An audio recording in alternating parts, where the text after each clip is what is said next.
Satu lagi ialah satu kumpulan yang mana mereka menjadikan sejarah itu kadang-kadang tu sejarah biasa, tetapi mereka memasukkan unsur sejarah ni sampai masuk dalam bab akidah, bab rukun, bab keimanan dan kepercayaan, sama seperti salah satu daripada aliran ataupun sekte Syiah.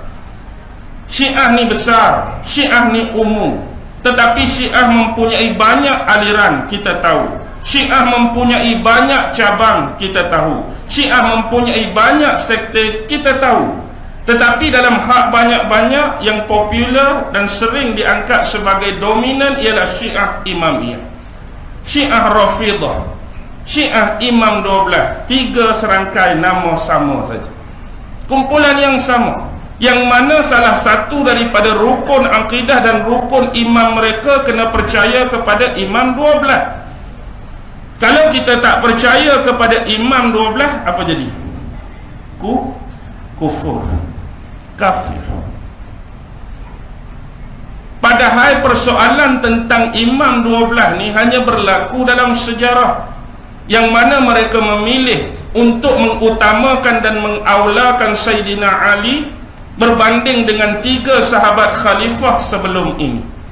Dan ini pernah berlaku selepas kewafatan Nabi Muhammad. Sahabat-sahabat ni rasa nak pilih pemimpin, nak pilih khalifah yang akan mengemudi dan mengetuai kerajaan selepas ketiadaan Nabi.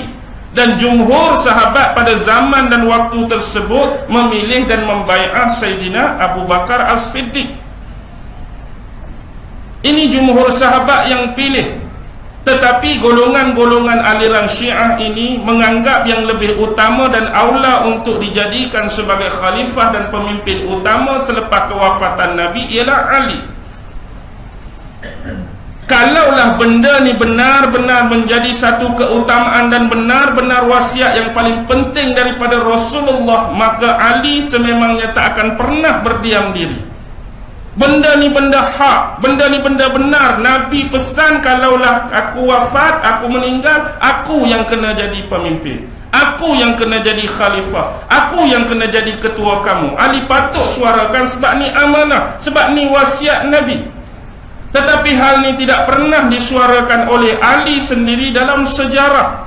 Bahkan sewaktu pemerintahan Sayyidina Abu Bakar, Ali banyak membantu dan menolong sahabat tersebut. Begitu juga semasa pemerintahan Sayyidina Umar, Ali tidak pernah untuk membangkitkan kembali isu ini. Bahkan beliau menjadi antara sahabat-sahabat senior yang paling banyak menasihati dalam ruang lingkup pemerintahan Sayyidina Umar bin Al-Khattab. Bahkan pada zaman Osman, beliau dengan anaknya Muhammad Ali Al-Hanafiyah yang menjaga pintu gerbang khalifah, yang menjadi benteng utama daripada kemasukan pemberontak-pemberontak golongan bawah pada zaman Sayyidina Osman bin Al-Affan. Kalau kita melihat kepada sejarah hijrah Nabi, bukankah sudah cukup jelas sewaktu pembinaan Masjid Quba, sewaktu pembinaan Masjid Nabawi, walaupun pembinaan Masjid Quba tempat dan peranan Sayyidina Ali diganti oleh sahabat Ammar bin Yasir, tetapi jelas bila Rasulullah nak meletakkan batu asas yang pertama pembinaan Masjid Nabawi, Rasulullah ambil bata dan letak batu asas pertama. Dia suruh Abu Bakar ambil bata letak yang kedua, dia suruh Umar letak yang ketiga, dia suruh Osman letak yang keempat, dan suruh Ali letak yang kelima. Lalu Rasulullah bersabda, hum al-khulafa'i min ba'di, mereka adalah khalifah-khalifah selepas ketiadaan aku nanti. Hak mana dulu, hak mana kedian, Rasulullah dah tunjukkan percontohan siapa letak dulu, siapa letak kedian, siapa letak seterusnya. Ini jelas. Tetapi kenapa mereka menganggap tema sebahagian sejarah keceleruan ini lalu dijadikan sebahagian usul keimanan dan akidah? Jika ditanyakan kepada kita sekalipun, kalau mereka tanya kita percaya tak Imam 12, kita percaya. Kita percaya dari sudut mereka pernah ada, mereka pernah lahir, mereka pernah wujud dalam dunia ni. Daripada Sayyidina Ali sampailah yang ke-11 Hasan Askari, kita tak boleh nafi dan tolak keberadaan mereka dalam sejarah. Kita juga mengakui bahawa mereka adalah sebahagian besar ahli-ahli keluarga Nabi yang suci. Mereka adalah ahlil bait Nabi. Mereka adalah sambungan salasilah dan nasab dengan Nabi Muhammad.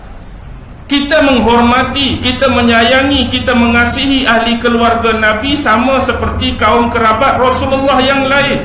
Tetapi tidaklah sampai menjadikan mereka ini sebahagian daripada perkara keimanan yang patut kita akidahi. Sehingga kalau tidak dikatakan berimannya kepada mereka, menyebabkan kita ni kafir atau kufur. Ini satu hulu kelampauan di dalam akidah.